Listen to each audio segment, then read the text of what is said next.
Hello, it's Wendy Passmore, and we're continuing on here with messages from Francis of Assisi's life.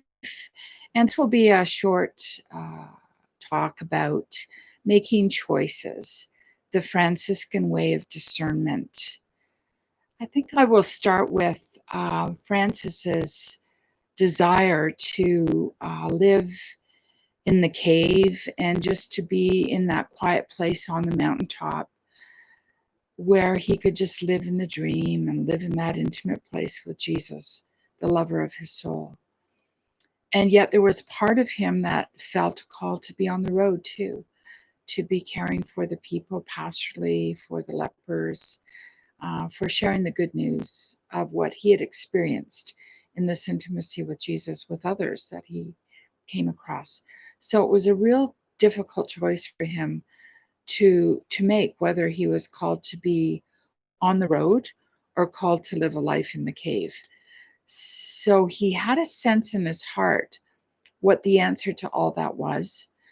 But he asked his friends, Brother Sylvester and Sister Claire, to embark on that journey with him of discernment.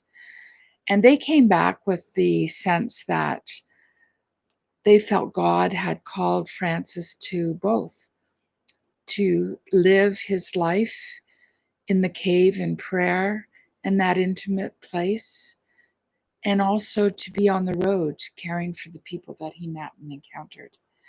And it's like the cave experience was brought into the road experience, and the road experience brought into the cave experience. So there's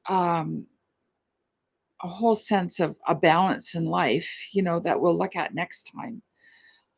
But for the purposes of this time, just to sense that discernment, that journey of discernment involved inviting others to be in prayer with Francis. So when I'm on a discernment journey of trying to make a decision or choice, I often will invite my closest friend, my husband, people that know me well into the discernment process with me.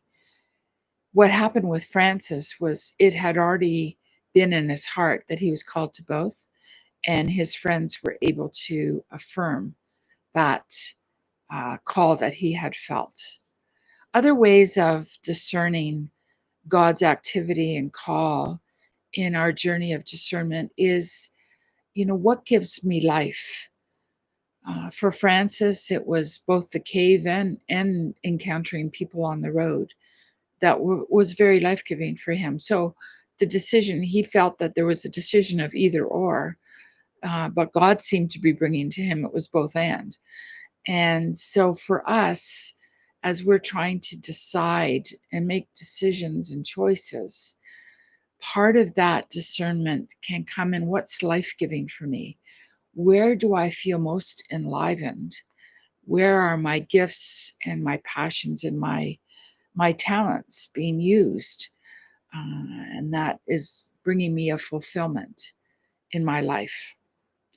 So, having other friends be part of the discernment and making choices, discerning in my own heart what what gives me life, what brings me to life, what am I excited about, what and the other part of that is what is a downward spiral.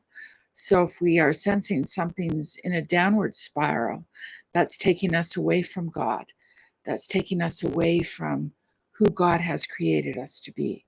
So we look for where there's life and where there's a moving away from life. And that is all part of the discernment process. And the third I would say is, as we see that Francis had such an intimate relationship with the divine, with Jesus, he was able in the quietness of the cave to discern that still small voice saying, "This is the way, walk ye in it." And I think ultimately we are called into that intimacy with the divine, that we will know that still small voice in our heart saying, "This is the way, walk ye in it. So, my prayer is that each of us will have that grace to embark on that intimate journey with the divine, that we'll get to know that inner voice saying, "This is the way for you. This is where I'm calling you to be." And that we will have that intimate relationship and that knowing that we are on the path intended for us. So, God bless you. Till next time.